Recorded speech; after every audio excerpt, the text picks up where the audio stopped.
Welcome back to the show. If you didn't know, today is International Happiness Day, and today is the perfect opportunity to explore what truly makes us happy. Positive psychology expert Diane Lang is joining us live this morning to offer some valuable insights into the science of happiness. Good morning to you.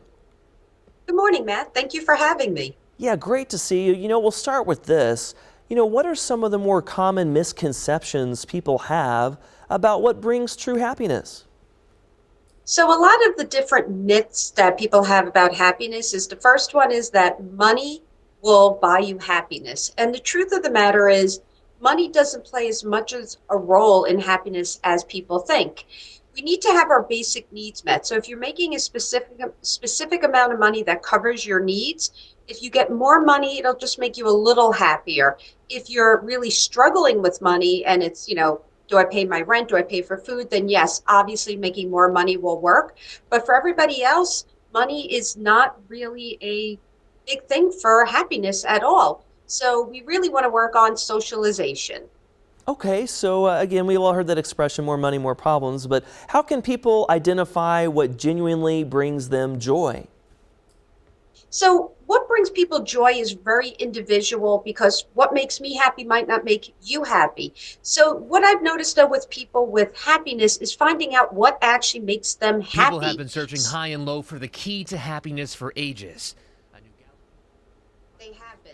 Really, it's kind of scary how long we've been looking for it. And what I tell my clients is literally just take a few minutes to sit down and write out what cultivates happiness for you. Because the truth is, most of us don't even think about it. We're so busy doing and going and living in our, rat race of a world that we tend to forget to ask ourselves what makes you happy. So really sit down and write like the top 3 to 5 things that cultivate happiness for you Okay, and then schedule them into your day. there you go. So with all that said though, is the idea that happiness comes naturally a myth?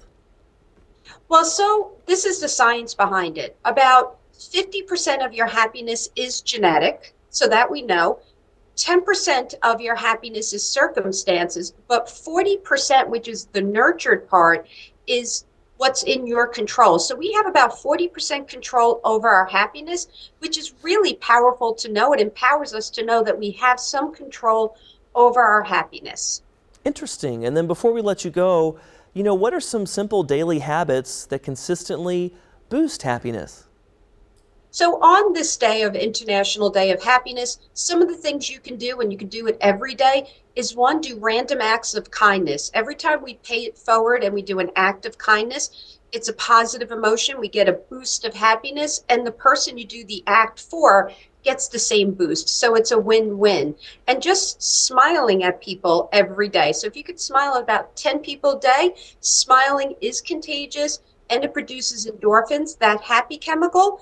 And lastly, just feeling grateful, spending a few minutes, whether you're thinking about what you're grateful for or writing it down in a journal, just really taking a few minutes to be grateful and think about what you're grateful for that happened today. And you'll start noticing those little gifts, blessings, and miracles. Yes, it sounds like some simple but effective steps to take. And thank you so much for your insight. And I will smile and say Happy International Happiness Day to you. Thanks for joining us. Thank you for having me.